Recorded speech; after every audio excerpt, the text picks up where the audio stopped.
6 years ago, I was the guy who couldn't take a day off. I was working nights, weekends, and I was always buried in client work. I was never working on my own business. Now, I take every Friday completely off and I work less than I ever have. So in this video, I'm gonna show you the 5 steps that I took that meant I can take Fridays off without the business stalling. And it has nothing to do with time management. Now, this didn't start as some productivity experiment. It started because I literally had no choice.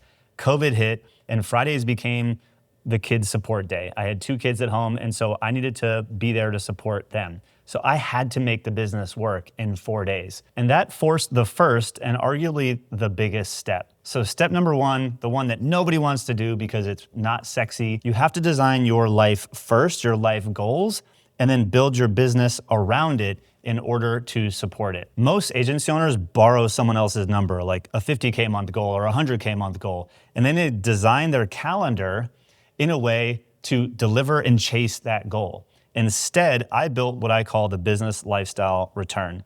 And it's basically the minimum the business has to give you in time, energy, and money to make this business worth it. Now, once you know what that number is, and it should be the floor, protecting Fridays doesn't feel like you're sabotaging growth anymore. It actually just feels like the plan. So for me, that meant pricing in real life. Like, how much does it cost to do the things we want to do with our kids, to go on the vacations? And yeah, like, how many, way too many expensive mountain bikes do I want to have? Then it's just math. Lifestyle plus business costs plus taxes plus my buffer is my floor. If you want to do this, set your schedule rules first.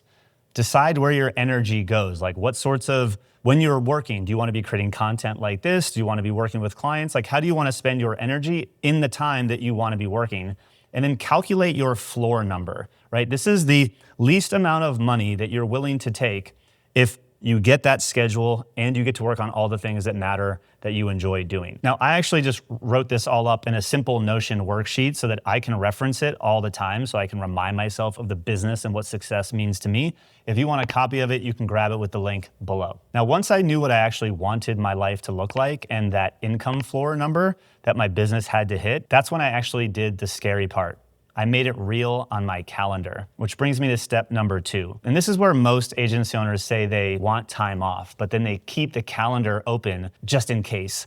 And then the week expands to fill their entire calendar. Here's the thing, an open calendar is basically a request for other people to run your business. So I made Friday unbookable. This isn't like I'm doing light admin. Like, I literally name it go mountain biking, or I schedule an activity that is not working and I label it as such so that I am reminded that I am not working that day. So I'm not setting it as a goal. I'm literally setting it as an appointment. And here's the real magic. It's not the day off. It's what this day off actually forces me to do. When you only have Monday through Thursday, you're forced to cut meetings, to tighten delivery, and stop letting other people's urgency run your week. So here's how to do it using 3 rules. Block Friday and label it with a real activity. Then no rescheduling into Friday. And if it doesn't fit Monday through Thursday, it's gotta wait. Now, as you transition into this, I want you to expect 2 tight weeks. That pressure is the data, and it's gonna show you what's actually broken inside of the business so that you can fix it. And if you're sitting there thinking, my clients will notice this, I just wanted you to know that mine didn't, because I didn't announce it like it was some lifestyle choice. I framed it as if it were operations. So we schedule calls Monday through Thursday, so delivery stays consistent. Now, once Friday was truly blocked, the next problem showed up fast. I was still relying on me, being online to keep leads coming in. So step number 3 was about building a lead gen engine that works even when I'm not around. You see, most agency owners, they are the entire marketing department. They do the outreach, they do the follow-ups, they're the ones posting the content. And the minute you try to take a day off, the pipeline goes quiet. And that's why your Fridays probably feel really expensive. So I built a simple 3-part client getting system that works whether I'm online or not.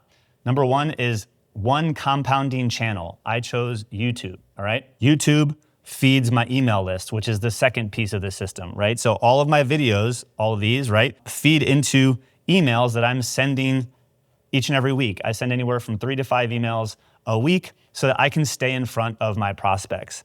And all of those are inviting people to raise their hand. And when they raise their hand, they're going to look at a conversion asset. For me, this is a video sales letter that leads them into an invitation that they can accept asynchronously.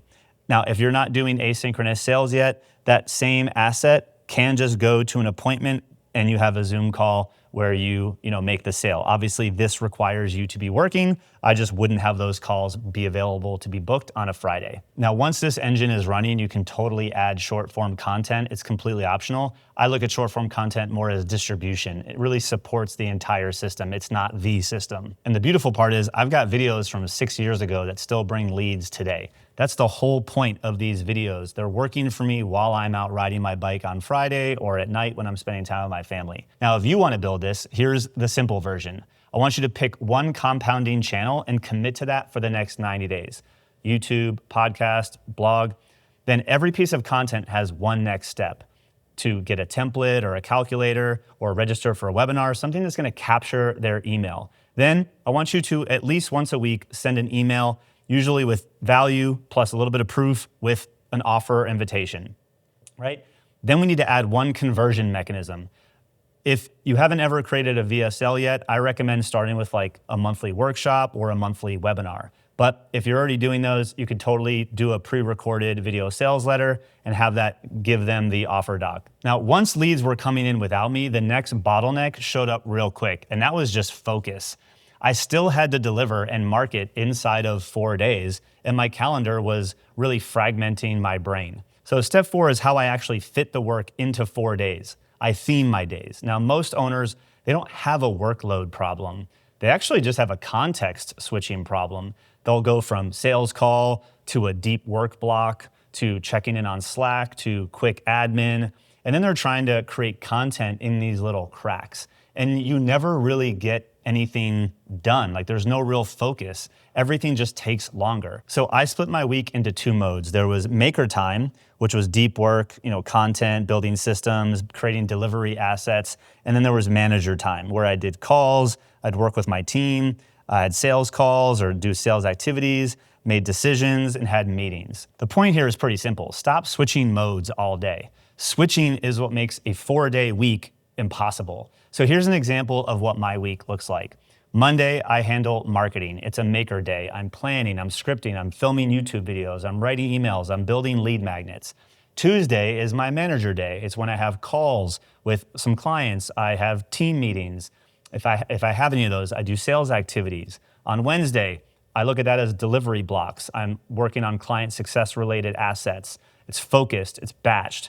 Then Thursday is another maker day. I'm building client tools and resources that are gonna help my clients get results without me being in the middle, okay? Now, I just wanna call this out. Marketing Monday isn't, I'm gonna try to post. It's actually a production day. That's what feeds the entire lead gen engine that I talked about in step number 3. So here's how you can do it. I want you to list your core activities: marketing, delivery, management, sales. Assign each to a day or a half day. Then protect maker blocks. Maker blocks, you need deep work, so no meetings, batch your communications, Slack twice a day. Then start with 2 themed blocks per week. 1 maker, 1 manager, then you slowly start to expand. But here's the catch: a better calendar only works if your offer doesn't demand you inside of delivery every single day. And that's what step 5 is about: restructuring what you sell. So I stopped relying on one offer being all inclusive in a retainer that needed me every single week. And I actually switched to 3 offers that gave me options on what I wanted to promote based on what I was working on and what my upcoming schedule looked like. So if your only offer is heavy done for you delivery, your calendar ends up being your revenue, right? And that's why Fridays probably never feel safe, because one more client just means one more week of fulfillment. So I built what I call an offer ladder, and I look at it based off of the 3 different types of clients or buyers that we have: clients, members, and customers. Honestly, the customers doesn't even involve me at all, because it is knowledge products. It's one to many. It's 0 to very low human fulfillment. It's people buying my book, a digital course, or a product, or a template that has no human involvement in delivery. Now, I don't charge a ton for these things, but I can sell a lot of them. Then we have the members layer, which is where our main program is. It's called the Productized Growth System, and or some of our clients have their Productized Consulting here. This is kind of like a mid-ticket item. And clients have access to me through asynchronous support, my team, and through a couple weekly calls, none of which are on Friday. Now, the beauty here is it's really leveraged for me because I've codified my entire process into a step-by-step curriculum that people can go through on their own time and get results without having to be on a call or be sitting next to me. Now, I'm obviously there to support them, and so are my team, but they can actually move at a pace that's on their own, and the calls that I host to support them just aren't on Friday. And lastly, at the top is my clients. These are my one-on-one clients. I take a very select number of these folks, and this is where they're getting my advisory. If I wanted to offer any done for you, it would go there, but they have access to me and they pay a premium. And so, look, the profit is really high at the top and it goes down, but the volume is low at the top, right? I don't want 100 people having access to me one-on-one or having to do one-on-one calls all the time. So the beauty is a lot of our income comes from this member offer, and the customer offer just helps us acquire customers at a break-even rate, and we send them into one of the other two buckets. And this is exactly what our clients are doing as well. So here's how I build this for yourself. First, I want you to audit your dependencies. So list out your offers, and then next to it, write down, is the founder required, or can the team deliver it, or is there no delivery? Then you want to productize the things that actually repeat themselves. So take the deliverable that you keep doing for multiple clients and turn it into an asset. Maybe it's a roadmap, maybe it's a sprint, maybe it's a group program, right? Then look at that process through these three different tiers. Clients get the high-touch version of going through that process, members get the guided implementation, and customers get the self-serve. So just start with one. Add one offer that reduces fulfillment load while still generating revenue. For example, you could do a 2-hour workshop. When I first launched, I did a 2-hour workshop teaching people how to package their intellectual property. Now that recording is actually a product that I sell right off my website, and I can sell via an email promotion. And I've seen my clients do the same with group implementation programs like Casey, who sells people into a multi-week sprint on designing and launching your ads to get clients for your service. All of these things are combining training and resources with few very strategically placed calls instead of doing custom work. Now, once I had an offer ladder like this, Fridays stopped being so fragile because my revenue wasn't chained to my specific calendar, and definitely not Fridays. So if you want our help building your own productized offer and the systems behind it, hit the link below. You can learn more how we've helped over 1,000 service providers do the same thing. So to recap, life first design, block Fridays, build lead gen that runs without you, theme your days, and build an offer ladder. If you want more of a deep dive on this process, then go check out this video.